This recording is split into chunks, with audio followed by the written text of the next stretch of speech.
여러분 안녕하세요. 1월 7일 방송을 시작하겠습니다. 간밤에 미국 증시가 상승으로 끝났습니다. 나스닥이 2.56, 다우가 2.13, S&P가 2.28로 상승 마감했어요. 이슈를 살펴봤더니 임금 상승세가 꺾이게 되면서 인플레가 완화되겠네. 자, 그러면서 드디어 금리 인상 약발이 끝나가나? 라고 하는 기대와 밤에 미국 증시가 반등에 나왔다는 부분이죠. 자, 지표를 좀 살펴보면은요. 시간당 임금이 전월보다 0.3% 올라 전달에 0.4% 상승보다 둔화했고 전년 대비로는 4.6% 상승해 전달에 4.8%에서 하락했다. 그래서 뉴욕 증시 전문가들이 투자자들이 임금 상승률이 둔화한 것에 환호했다. 연준의 인플레이션이 연준의 목표치로 이동하는 것을 시사하고 있다는 점에 주목하게 되면서 미디어에서 언급하기로는 임금이 꺾이니까 물가가 꺾이는 거 아니야? 라고 기대감이 반영되면서 증시가 반등 나왔다는 겁니다. 훅 떨어져서 찔끔, 정말 찔끔 반등 나왔다는 부분이고요. 앞으로는 지켜봐야 되겠죠. 그러나 중요한 건 제가 지난번 방송에서 자세하게 언급을 드렸죠. 기술적 반등 국면이 다가오고 있다. 자, 일봉으로 보면 반등이 나왔어요. 그러나 주봉으로 보면 정말 찔끔 반등 나온 겁니다. 갈 길이 멀어요. 정말 찔끔. 고점 대비 폭락을 해서 요만큼 반등 나온 거예요. 앞으로 기술적 반등 국면이 추세적으로 좀 나와야 되겠죠. 그 명분은 인플레이션이 될 확률이 높겠죠. 중국의 봉쇄 해제가 단계적으로 집행될 겁니다. 참고사항으로 언급을 드리는데요. 자, 중국이 락다운, 제로 코로나 정책을 풀어버리니까 코로나 확진자가 미친 듯이 나오죠. 자, 코로나 확진자가 대한민국도 전 세계 1위를 기록할 만큼 하루에 몇십만 명이 나왔습니다. 자, 미국도 마찬가지였죠. 그리고 대부분의 인도도 마찬가지였고요. 몇십만 명씩 나왔어요. 그러다가 점점 줄어들게 되죠. 자, 중국에서 이제 풀어버리게 되면 확진자가 급증하더라도 점점 줄어들 겁니다. 왜? 코로나가 한 번 걸리고 두 번 걸리는 확률, 세 번째 걸리는 확률이 갈수록 떨어지게 되죠. 어쨌든 이 단계별로 코로나 제로 코로나 완화하는 정책이 단계적으로 진행될 겁니다. 결국 중국이 풀린다는 것은 물가가 꺾이게 되는 신호라는 거죠. 자, 제가 계속 언급드리지만 코인 시장 그리고 미국의 통화 정책, 중국의 락다운 해제, 그리고 우크라이나에 대한 봉합, 원유에 대한 증산 이런 부분들이 절대 따로 노는 게 아닙니다. 각가지 이슈들을 같이 봐야 되는 거고요. 아쉽게도 코인 시장은 비트코인이 2,150만 원, 굉장히 지지부진해요. 자, 이더리움도 160만 원 지지부진하고요. XRP도 434원 요 가격대에서 지지부진한 흐름을 이어가고 있어요. 자, 제가 말씀드리지만 지치지 마세요. 방향성은 정해져 있다. 왜 코인 시장은 반등하지 못했을까요? 당연히 FTX, 이제 이게 그레이스케일, 그리고 DCG까지 현재 공포감이 연장되고 있죠. 그쵸? FTX 이전에 테라노나, 3LO, 보이저, 셀시우스. 자, 요게 FTX로 파산되면서 거의 완전히 공포가 뒤덮이고 있습니다. 여기에 DCG가 연일 언급되고 있고요. 그리고 추가적으로 계속 수급이 차단될 수 있는 이슈가 나오고 있습니다. 자, 그래서 코인 시장은 반등을 하지 못하고 있다. 이때 매집하시길 바랍니다. 제가 매입이란 말을 좋아해요. 개수를 모아간다. 모아가다가 평균 단가가 맞춰주고 거래량이 터지면서 미친 듯이 튈 때 일부 차익 실현입니다. 자, 다시 한번 3년에서 4년. 자, 이 기준점이에요. 이때 모아가고요. 올라가는 거는 몇 개월입니다. 요때 기다리는 거예요. 자, 채권금리, 미국의 금리 시장. 채권금리가 10년물이 시장금리의 대표적인 기준이죠. 3.56. 자, 훅 꺼졌어요. 하루치를 보게 되면. 이제 금리가 내려가겠네. 라는 기대감이 반영되는 거죠. 그러면서 훅 꺼졌습니다. 채권금리가 내려갔다는 부분이죠. 하루치로 보면 1개월물로 봐도 내려갔죠. 그리고 3개월로 봐도 4.23에서 내려갔습니다. 그러나 1년치로 크게 보게 되면 찔끔, 3년치로 보게 되면 정말 찔끔, 10년치로 보게 되면 아직도 여기 있다는 거죠. 그쵸? 요게 추세적으로 내려갈 때 중요한 핵심입니다. 미 국채 금리가 좀 꺾여야 되겠죠? 달러의 가격은 비슷한 흐름에 있어요. 달러는 103.64 찔끔 하락이 나왔습니다. 자, 어쨌든 중요한 건 시간당 임금 상승률이 시장에 긍정적으로 비춰지고 있다. 그러나 코인 시장은 현재 불확실성으로 인해서 명확성에 대한 부분과 FTX 파산으로 인한 불확실성으로 인해서 그 연장선에서 보게 되면 리플도 마찬가지예요. 펀더멘탈이 미친 듯이 확장하고 있는데 소송으로 눌러놨다는 거죠. 못 들어오죠, 사람들이.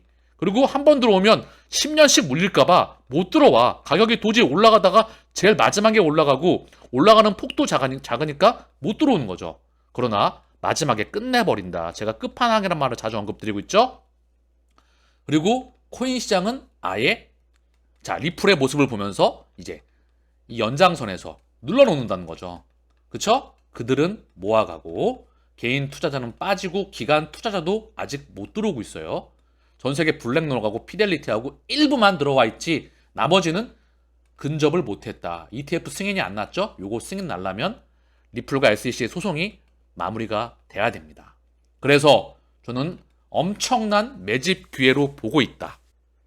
자, DCG 자산관리 자회사 디지털 사업 해체 예정. 자, 제네시스 트레이딩 직원 30% 감원. 연일 나오고 있습니다. 불확실성적인 이슈가 말입니다. 이런 이슈를 뿌리죠. 해결이 되지 않았죠? 그리고 제미니에서도 연일 시끄러운 이야기가 많이 나오고 있죠. 그런데 자, 보시죠. 모건 스탠리 전 세계 기득권 중에 하나입니다.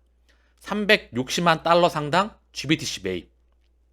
모건 스탠리가 자사 펀드인 유럽 오퍼튜니티 펀드를 통해서 360만 달러 상당의 GBTC를 매입하였다. 모건 스탠리가 펀드 고객을 대신해 비트코인을 보유하고 있다. 모건 스탠리 최고 경영자는 암호화폐를 일시적인 유행으로 보지 않는다. 암호화폐를 일시적인 유행이 아니라 거대 패러다임이다. 돌이킬 수 없는 전환기에 있다. 4차 산업의 중심이다라는 부분을 우회적으로 언급하고 있습니다. 모건 스탠리가 들어왔다. 이 상황에 들어왔다. 의미하는 바가 정말 큽니다. 다시 한번 돌이켜보시길 바랍니다. 여기에 연장선에서 아크 인베스트먼트 500만 달러 상당 코인베이스 주식을 추가로 매입하였다. 캐시우드가 코인베이스 주식 500만 달러 어치를 추가로 매입하였다. 자, 지난달 30일에도 500만 달러 상당의 코인베이스 주식을 매입한 바 있다. 이번에 다시 한번 또다시 코인베이스 주식을 매입하였다. 코인베이스 뒤엔 누가 있죠? 자, 볼까요? 코인베이스 뒤에 블랙록, 앤드리슨 호로이츠, 뿌리가 같다. 뱅가드도 있고요. 자, 어쨌든 중요한 건 이들이 판을 짜고 있어요. 제가 어제 코인베이스 조금 더 설명드리면서 이 추가적으로 좀 언급을 드리는데요. 자, 이 부분 볼게요. 연간이에요. 워렌 버핏이 가장 중요하게 생각하는 지표가 있습니다. ROE. 자기 자본. 자, 예를 들면 어제 대차제표 설명을 드렸죠? 여기에 자산, 여기에 부채, 여기에 자본입니다. 자, 자산에서 부채를 뺀 게 순자산이라고 해요. 자기 자본이라고도 하고요. 같은 말이에요. 그래서 내가 한 1억을 투자해서 2천만 원을 버느냐, 10억을 투자해서 2천만 원을 버느냐, 상당히 다른 의미를 가지죠. 꼴랑 1억 투자해서 2천만 원 벌었으면 대단한 거죠. 10억 투자해갖고 2천만 원 버는 거하고는 상당한 큰 차이가 있겠죠. 그쵸? 그래서 워렌 버핏이 가장 중요시하는 지표입니다. 어쨌든 중요한 건 이 ROE가 볼게요. 이 ROE 자기 자본 이익률이라고 합니다. 요게 꾸준히 증가하는 기업은요. 주식이 시가총액이 100% 상승합니다. ROE. 요게 17%에서 2020년도 17%에서 무려 ROE가 2021년 12월 31일 날 ROE가 86.837이에요. 저는 이런 ROE를 거의 본 역사가 없어요. ROE는 평균적으로 10%거든요. 10%? 86%. 제가 어제 PER도 좀 설명을 잠깐 드렸죠. 이야기가 나와서 조금만 더 언급을 드리고 갑니다. 상식적인 수준에서, 그냥 상식적인 수준에서 참고사항으로 들으시길 바래요. 코인 투자를 함에 있어서 과거 문명을 이해하는 거에 있어서 제가 주식의 시대가 아니라 다음번 시대는 코인의 시대인데 자금의 흐름이 이렇게 입혀졌다. 코인도 결국은 회계장부에 들어갈 수밖에 없습니다. 자, 그래서 자 볼게요. 자, 여기 주가 수익 비율 여기 있죠? 요게 2020년도 12월 31일 281배. 이게 정상이에요. 왜냐하면 회사가 성장하는 회사들, 바이오 회사들, 테크 회사들을 보게 되면 수백 배를 받죠. 테슬라가 예전 그랬죠. 폭발적으로 성장할 때 PER, 버는 이익 대비해서 시가총액이 엄청나게 고퍼예요. 비싼데 2021년도 12월 31일 날 숫자 2배로 돌아옵니다. 자, ROE가 80%가 넘어가는데, 그리고 PBR, 요거 PER은 기준이 대한민국이 워낙에 저평가되어 있어서 공매도와 금융시장이 후진국이죠. 10배거든요. 근데 미국 시장은 보통 나스닥 기준 20배, 30배가 넘어가요. 그럼에도 불구하고 20배, 30배인데 PER이 2배라는 거죠. 2021년 12월 31일 날 기준입니다. PBR은요, 한국에서는 1배 기준이에요. 미국 시장은 조금 더 높습니다. 자, 그렇다면 PBR 기준 봤을 때 1.20. 요거는 거의 유사해요. 자산. 그런데 자, PER이 2배라는 거는 PER 2배. 폭발적으로 성장하는 회사가 281배에서 2배, ROE는 86%. 보지 못하는 천문학적인 숫자라는 거죠. 근데 이게 아시겠지만 지금 마이너스를 찍어버리게 돼요. 그럼 뭐죠? 선수들은 지금 매입해야 된다는 거죠. 그쵸? 선수들은 지금 당연히 들어옵니다. 제가 봤었을 때는 이게 코인 시장의 흐름과 맞닿아 있다. 코인 시장이 지금 그 연장선에서 엄청난 매집 기회입니다. 왜 아크 인베스트먼트의 캐시우드가, 시장의 개척자가, 그리고 리더 중에 한 명이 왜 끊임없이 GBTC와 그리고 코인베이스를 매집을 하고 있을까요? 그 의미를 장기적인 큰 흐름에서 다시 한번 새겨보시길 바랍니다. 오늘 재무제표와 시가총액과 주가 순이익가, 그런 부분을 다시 한번 언급을 드렸어요. 그래서 이 방향성은 정해져 있다. 자, 마스터카드, 폴리곤과 협업해서 웹3 중심 아티스트 인큐베이터 출시한다. 마스터카드. 자, 이 시장에 선봉대에 서서 인프라를 계속 깔고 있어요. 마스터카드 뒤에 누가 있는지 제가 방금 전에 설명을 드렸죠. 그 뿌리가 하나하나 다 연결돼요. 그래서 제가 고래의 의도를 파악하는 게 미래를 읽는 핵심이라고 언급 드리는 겁니다. 자, 마크 필립스라는 분이 2019년도 XRP는 세계 준비 통화가 될 것입니다 라고 언급을 하고 있어요. 미국 정부가 가진 정부 부채 22조 달러가 넘어서 2029년까지 28조 7천억 달러. 자, 이 정도면 한국 돈으로 3경 6천조가 넘어가는 돈입니다. 자, 그래서 늘어나는 부채도 세계적인 문제이다. 계속해서 세계 부채, 각 정부의 부채는 폭발적으로 늘어나고 있습니다. 전 세계 인구의 고령화로 인해서 거의 12조 달러, 중국은 9조 달러, 영국은 3조 5천억 달러. 계속해서 재정 적자와 정부 부채는 늘어날 수밖에 없죠. 이걸 해결하는 사항으로서 세계 준비 통화를 소개합니다라는 부분을 언급하고 있습니다. 저는 참고사항으로서만 보고요. XRP는 10,000달러에 설계되어 있다. XRP는 75억 명을 수용할 수 있도록 확장해야 됩니다. 리플랩스의 공동 개발자 아서 브리또의 말을 인용했습니다. 이것은 지구상의 모든 인간이 사용하고 세계 기축통화 역할을 하도록 설계되었다는 의미입니다.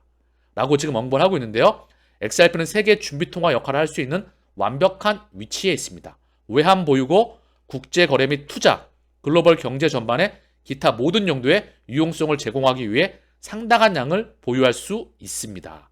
라고 언급을 하고 있고요. 자, 밑에 보겠습니다. XRP의 확장 능력을 살펴보겠습니다.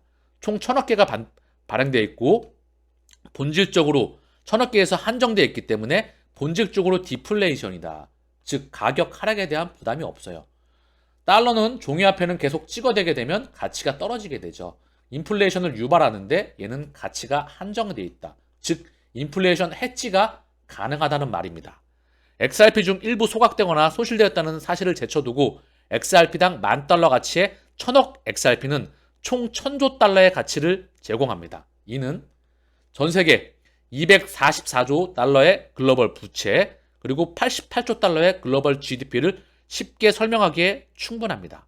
88조 244조 달러 요걸 가치를 합치게 되면 1,000조 달러 요 부분에서 연장선에서 설명을 하고 있는 것 같아요. 본질적으로 XRP는 거래 및 결제 시간이 빠르고 유동성이 높습니다. 인터넷 프로토콜을 통해서 여러 통화 및 결제 네트워크에서 쉽게 교환할 수 있습니다. XRP는 세계 준비 통화가 될 것입니다. 그리고 부채 상환에 사용될 것입니다. 이 막대한 천문학적인 부채. 답안이 없죠. 사실 이걸 해결할 방법으로는 정부가 또 중앙은행과 이런 부분들이 예전에는 인플레이션을 의도적으로 일으켜서 돈 가치를 떨어뜨립니다. 그러면 같은 부채로 가격은 표시가 되지만 이들 입장에서는 따끈따끈한 돈을 빌려가지고요. 나중에 가치가 떨어진 돈이죠. 요거를 갚아버린다는 거죠. 돈 가치가 떨어졌기 때문에. 그러나 이러한 방법으로도 너무나 정부 부채가 막대하게 늘어나 있습니다. 그렇게 이런 방법을 언급드리고 있어요. 저는 이 부분에 대해서 참고사항으로서만 언급을 드리고 있습니다. 마크 필립스라는 분의 저는 이분에 대한 견해에 동의하는 부분도 있고요. 동의하지 않는 부분도 있습니다. 그러나 중요한 건 제가 보는 관점은 전 세계 디지털 혈관을 만들어낸다. 자, 그리고 통화 시스템은 끝나간다. 종이화폐는 끝나간다. 사실 종이를 결제로 받는다는 것 자체가 웃기는 거죠. 종이에서 0과 1로 코딩 프로그램으로 이 숫자로 0과 1로 결제를 받아내는 디지털로 가는 부분에 있습니다. 그래서 블록체인이 나왔고요. 2008년도에 비트코인이 탄생하였고요. NFT가 나왔고요. 이걸 구현할 수 있는 메타버스를 페이스북에서 메타버스로 사명을 변경하였죠. 메타로. 그래서 마이크로소프트가 또 이 연장선에서 확장을 해나가고 있습니다. 전 세계 빅테크들과 함께. 그리고 글로벌 기득권이 전 세계 정부와 함께 이 세상을 만들어 나가고 있다는 거죠. 그 연장선에서 하나의 참고사항으로서 보셨으면 하는 바람이 있습니다. 자, 기재부 정책금융 540조 원, 한국은행 CBDC 연구개발 약속. 2023년 범금융 신년 인사회에서 이창용 한국은행 총재가 올해 금융산업 발전을 위한 정책 방향을 밝혔다. 추경호 기재부 장관과 함께 그러면서 이창용 총재는 중앙은행 디지털화폐 CBDC 연구개발 노력을 약속했다. 제 개인적인 생각으로 이창용 총재가 약속하지 않더라도 이 시스템은 깔릴 수밖에 없어요. 종이화폐에서 0과 1의 디지털 물질로 코딩 프로그램으로 바뀌어나가는 물질의 전환기에 있다는 부분을 그들이 정했다는 거죠. 그 인프라를 깔아 나간다는 겁니다. 자, 그리고 줌 XRP 온오프램프 서비스가 영국에서 시작됩니다. 지난번 네덜란드에 의해서 이제 영국에서 확장하게 됩니다. 개발자는 영국에서 온오프램프 서비스를 시작했습니다. 이제 영국 거주자에게 제공됩니다. 자, 이분이에요. 개발자분. XRP 레저 랩스. 그리고 줌 지갑 개발자인 자, 이분이죠. 트윗에 바로 173.74 XRP와 50파운드의 성공적인 이체 스크린샷을 공유함으로써 이 문제를 해결하였습니다. 자, 50파운드 그리고 173.74 XRP. 자, 이 부분에 대해서 결과적으로 줌 지갑 내에서 법정화폐로 XRP를 직접 구매 그리고 그 반대도 가능합니다. 지난번 네덜란드와 이제 영국에서까지. 자, 그래서 네덜란드 서비스와 마찬가지로 일부는 노이어 커스터머 요구사항을 충족해야 합니다. 필수 요구사항은 영국의 은행 계좌와 영국 거주 증명서입니다. 이 서비스는 사용자에게 법정화폐를 보내고 몇 분 안에 XRP를 받을 수 있는 은행 계좌 번호를 제공합니다. 현재 네덜란드와 영국으로 제한되어 있지만 다른 결제 제공업체와 제휴하여 전 세계적으로 경쟁력 있는 요금으로 서비스를 제공할 계획이라는 점에 주목할 필요가 있습니다. 전 세계적으로 확장해 나가겠죠. 그렇죠? 자, 인도 중앙은행 총재가 CBDC는 남아시아 국가의 협력 영역이 될 수 있다. 자, 인도 중앙은행 총재가 나와서 지금 언급을 하고 있습니다. 남아시아는 인도를 포함해서 파키스탄, 방글라데시, 네팔, 부탄, 스리랑카, 몰디브 지역을 언급합니다. 자, 그러면서 IMF가 주최한 컨퍼런스 기조연설에서 CBDC가 향후 남아시아 간 경제 간 더 큰 협력 불화로 부상할 수 있다. 국경 간 무역의 루피화 결제, RBI, 인도 중앙은행이 이미 진행하기 시작한 중앙은행 디지털 통화도 미래에 더 큰 협력 분야가 될 수 있다라고 중요한 말을 다시 한번 언급하고 있습니다. 인도 CBDC에는 리플이 아주 오래전부터 깊은 연관을 맺고 있죠. 이 세상은 오고 있다. 자, 그리고 인도 중앙은행은 지금까지 도매 시범 운영을 위해 인도 주립은행, ICICI 은행, 예스은행, 그리고 HDFC은행, 코닥 마힌드라 은행 등 9개 은행을 확인하였습니다. 리플과 절대 무관하지 않은 오래전부터 이 세상을 준비해 왔다. 못 보셨던 분들은 지난번 인도 CBDC 리플이 아도친다 그 영상을 꼭 확인하시길 바라겠고요. 이 세상은 끊임없이 다가오고 있다. 인프라를 만들어 나가고 있다. 그러나 겉으로 보여지는 세상은 보다 가격은 폭락해 있고 온통 공포가 뒤덮여 있습니다. 그러나 그들은 끊임없이 확장해 나가고 있다는 거죠.